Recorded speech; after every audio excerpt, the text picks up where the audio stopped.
liloba ya nzambe bomo ya seko oya bakoko na biso ekotikala seko na kombo ya nzakomba na kombo ya nzambe mpungutulendo ya mbanza velela na kombo ya maweja ngila. Donc tolobaki déjà que mikolo nyonso tozaka na bapibe ya kotombola lokumu ya bakoko na biso banyokwamaki ntango molai esengeli nga na oyo tososola ntina ya souffrance nyonso bamonaki mpona tobikisama. Kasi soki totie tembe notre route sera bloquée, tokomona nzela te. Yango lelo tozolobela toujours pibe ya mama Kimpavita azali na biso na bomoi bwa seko pamba te totikali juste na 10 jours ou 11 jours pona to célébrer milulu munene ya kolakisa bino munene ya mama Kimpavita elingo lobaka na mateya ya mama Kimpavita 313e édition. Tokolobela mingi makambo etali déplacement spirituel de l'homme noir. Mutu muyinda akufaka kendaka wapi po toboma nanu concept ya baeuropéenne ya moniato oyo bayeki kozongisa bongo na nga na oyo nsima tokanisaka ke mutu so akufi oke lola nzoka nde lola n'existe pas, lifelo n'existe pas. Tobaye deja ke lifelo ezali moto bakangi yango foto mpona kobangisa mutu mwindu alanda makambo ya Yesu. Oyo tango yekoki, oyo tango yekoki, oyo tango ya nzambe akoya kozwa baponami na ye, oyo tango kitoko tokozela bakoko na Kongo. Oyo tango yekoki, oyo tango yekoki, oyo tango ya nzambe akoya kozwa baponami na ye, oyo tango kitoko tokozela kimbangu na Kongo. Tokoyembelaka nzambe oya bomoi oya nguya boya boya toyembela ye. Tokokumisaka nzambe boya tokumisa nzambe tango ekoki tokumisa nzambe boya boya tokumisa ye. Boyaka banso tokumisaka nzambe ye ajali na bomoi ya seko. Boyaka banso tokumisaka nzambe lakumuna biso bobele nzambe ayebi. Bana Kongo boyaka banso tokumisaka nzambe bakoko na biso. Bana Kongo boyaka banso tokumisaka nzambe bakoko na biso. Oyo tango yekoki. Donc tolobi ongonge koki mutu mwindu ayeba explication réelle ya mobimba ya bomoto boye pona a comprendre mode de vie nini oya sengela tambola pona abanda kobuka reveni ya bolamu ya bomoto na ye pamba te nzamba tshaki bolamu ya batu na batu. Donc akelaki biso baposo ndenge na ndenge tolobaki deja ke ne bandela mokili oyo ekelama liboso na nga na yo. Donc mutu aya okuta deya mokili basalela ye. Mokili etongama avasa 65 millions d'années. Kasi nyama nzete mai mbisi tout esalama mukolo moko pas même na tierce ya seconde. Donc olanda démagogie ya baeuropéenne te lolenge bazokosa biso mokili semaine na 7 jours nzamba apemaki mokolo ya dimanche. Tobi nzambe ya bakoko na biso apemaka te azali na biso butu pe moi chaque jour pamba te nzamba aza mupepe. Soki mupepe pemi elingo bage mokili mumbe kufi. Kasi nzambe wakelaki likolo onse lokwa luka yepe lokumu na ye bana kati na biso bikelamu oyo apesi biso nguya ya kolakisa mobimba na mpoasa na kati ya bikelamu yoko to na bikelamu nyonso oye akabelaki ngana opo na tosala na misala oyo kobikisa bomoto ya ngana yo nyama abandeki ko produire te kasi abandeki ko dévorer misisa banzete sans toutefois produire. Nde nzamba yeki otala ke lokwa nasaki mokili na nyama na mbisi biloko nyonso me esengeli na mutu oyo akokengela makambo nyonso ayeki kolobake mutu esengeli azalisama.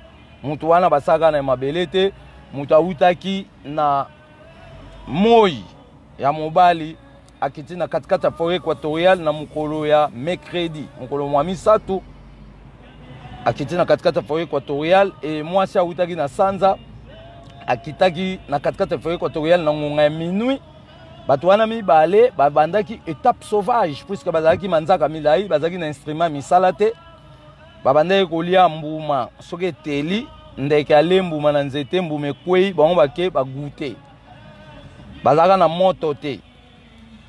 Mais babande komona soki manifestation kake salami ndenge tolobaki ete kake ezali na 200 000 ampères ya frappe na yango ndenge ezoko koyokisa lokito na yango na kati ya mokili soki kake beti basimi ya kake to pe ba lumière oyo ebima na trace ya kake ekobimisa moto wana so etumbi esobe to etumbi place matite eza kokauka nde bato wana mibale babande kokende sikoyo kokende kotala événement nini eleki mpe bakokutala mosusu mpuku aziki bakokutala mosusu insecte moko aziki nde esika basalaki différence ya koyeba biloko ya mobesu na biloko oyo balamba puisque na kala bazalaki na moto te moto azalaki sauvage azalaki na bainstrument ya misala te ni ya kokatela nzete ni lutu ni mbeli eza mundele eza chinois eza batu mwindu mais atolobela batu mwindu oyo babandaka mokili na forêt équatoriale bakutaki mokili déjà bien planifié kasi bango bayeki kosala exercice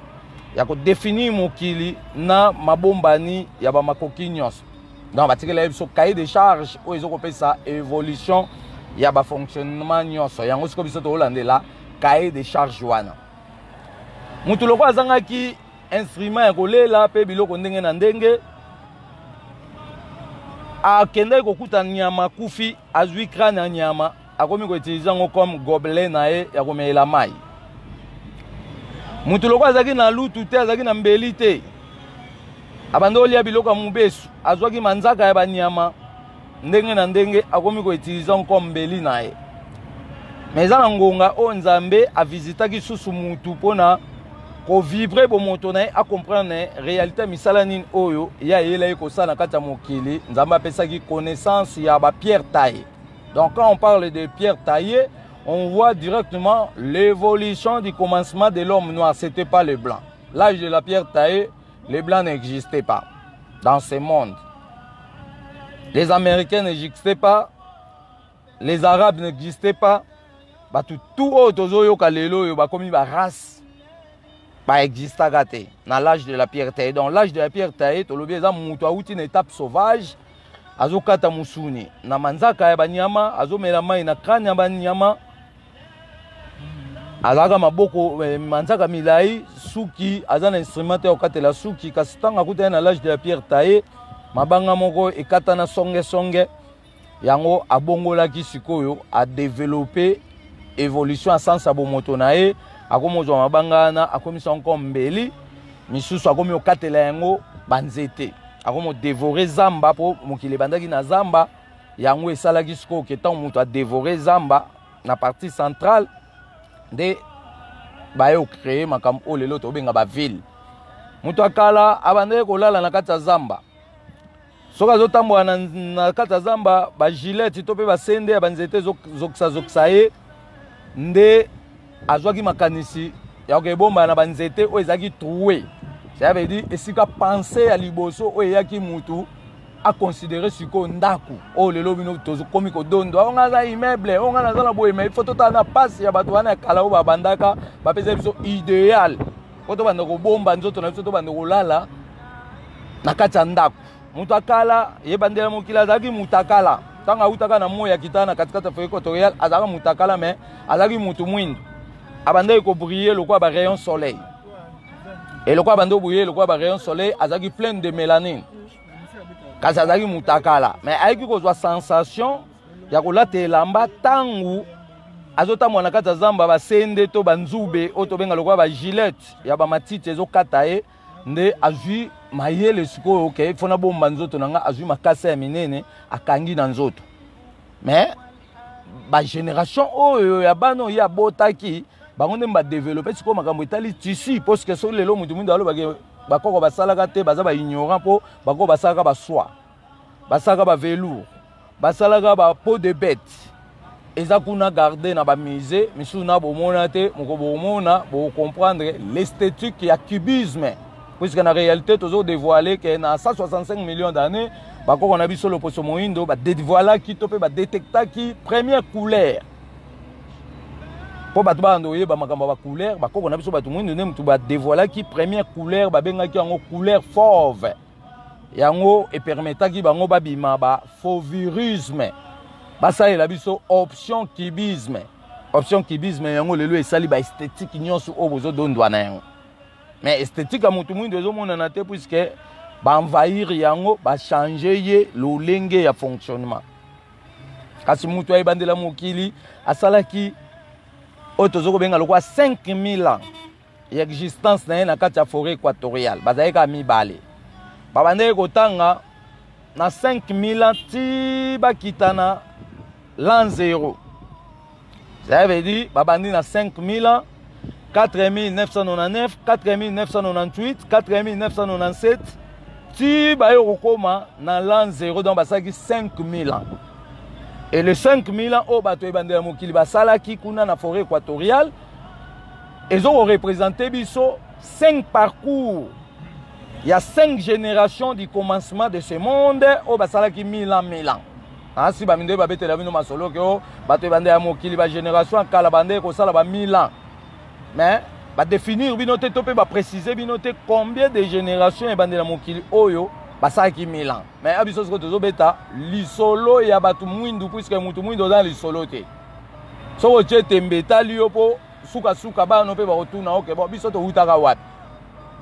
So ici ba to uta pa d'un F ba ko chao douti puisque mundele abotaka mutu mwindu te. Ya on to bi ke bato ebande mokili basaki 5000 ans na kati ya forêt équatoriale pour identifier tout. Pour na ba établir cahier de charge. Oye ko permettre ngana to définir réalité ya mobimba ya mokili to pe ya mobimba ya nzambe na kati na biso. Donc basali 5000 ans après 5000 ans ndelo kito akake yokanaki na likolo mwasi akomaki na zemi na nguya ya nzambe sans toutefois asala rapport sexuel na mobali na ye o autaye na moi. Et moi si tangu azui zemi wana esalaki 784 jours na parcours, il y a calendrier bantou, topé calendrier africain, plus ou moins 10 mois, 280 jours. Puisqu'il y a une différence, il y a calendrier européen, puisque bango bazo ko déterminer zemi na 9 mois comme 270 jours. Mais bako on a vu so ba déterminer ki zemi na 280 jours. Pona tolo bagé moi no akomeli. Na boko on a vu so moi na 270 jours azama chombe. Donc moi, on n'a pas botama normal, il faut botama 280 jours. C'est que maman qui te leginabo, moi si e bandela mokili o aboti, topé o asali ba génération nyos topé ba race nyos ya mokili, azwa ki zemi na nguya nzambe sans rapport sexuel ya mobali na ye, kasi mobali azaki na rôle ya ko protéger ye. Ko lukela ye bilei, ko kengela ye, ko pesa ye place ya kolala. Après 784 jours comme 280 jours 10 mois, le kitwakake yokanaki na likolo na ngonga 12 heures, maman botaki mwana ya mobali. Kombo na ye lukalakala mbele na minuit aye ko bota isusu mwana ya mwasi kombo na ye Fatuma. Donc bango mbale bakoma esiko le roi 4 personnes na kata mokili. Et les 4 personnes wana koko ya mwasi o babengi Kitelekinabo to mama Kento na koko nzala mpanda o babengi muntu baebisaki bana wana balobi lokwa tobokoli bino bokomi na âge ya 34 ans esengeli biso tozonga na bisika toutaki mais tokozala na bino elongo loki twakake beti mwasi mobali azongi na moi place autaki tokomi na minuit kake beti mwasi azongi na kati ya sanza esika eutaki.